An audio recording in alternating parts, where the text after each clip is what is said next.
Hayig saon, maayong adlaw or maayong gabi. Another day and opportunity again to share the word of the Lord sa imo karon. I know this video to help us to grow spiritually. This verses found in Hebrews chapter 13 verse 5. The Bible says, ayaw higugmaa ang salapi, kinahanglang makontento kamo sa unsay anaa kaninyo kay nag-ingon ang Dios, dili ko gayud kamo biyaan o talikdan. Nice kayo ang iyang pulong it because nag-remind siya sa atua nga kinahanglan mahimo tang kontento sa atong kinabuhi. Unsa gani ang iyang giingon sa first stanza or first sentence, don't love money. No, ayaw higugmaang salapi it because kung atong tun-an ang pulong niya money which is a root of devil. No, kinahanglan nga makontento ta sa ato ang kinabuhi. Kung unsa ang gina-entrust sa Ginoo sa ato, will accept it because ang pagdawat no sa ginahatag sa Ginoo sa ato mas bililhon no sa mga butang niining kalibutana. For example, naay gina-entrust sa Ginoo sa ato ang kabtangan.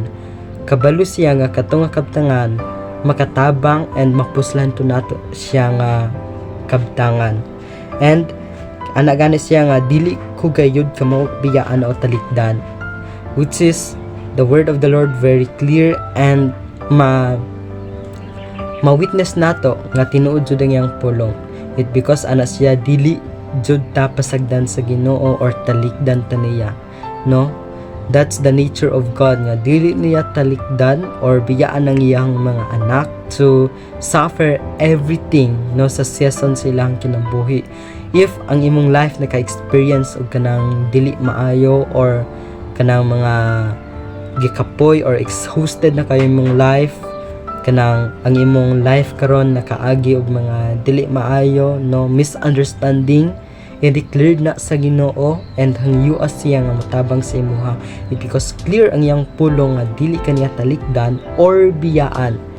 No, dili gusto ang Ginoo nga mag-suffer ta sa atuang life nga makita jud niya nga mag-antos or maluya na jud ang iyahang mga anak. It because the word of the Lord very clear, no, wala siya mamiya sa atua and never taniya gipasagdan sa tanang higayon. Kanus sa ba nga ang imong kinabuhi naka-experience na jud nga wala na jud ka, then feeling nimo nga ginaabandon na ka sa Ginoo. But later on, sa ganang ginabuhat sa Ginoo, ginasustain niya ang imong gikinahanglan, which is ang katong nga gikinahanglan nimo, usahay ka nang ma-overflow na gani ka nang sobra-sobra. That's the goodness of God nga. Mao to ang sign nga dili ka pasagdan sa Ginoo.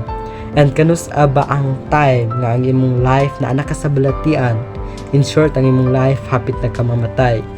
Pero unsa man ang ginabuhat sa Ginoo, no, ginalift up kaniya or ginatabang kaniya through the miracle sa imuhang kinabuhi. And that's the call of healing, no, ginahil kaniya sa mga balatian nimo.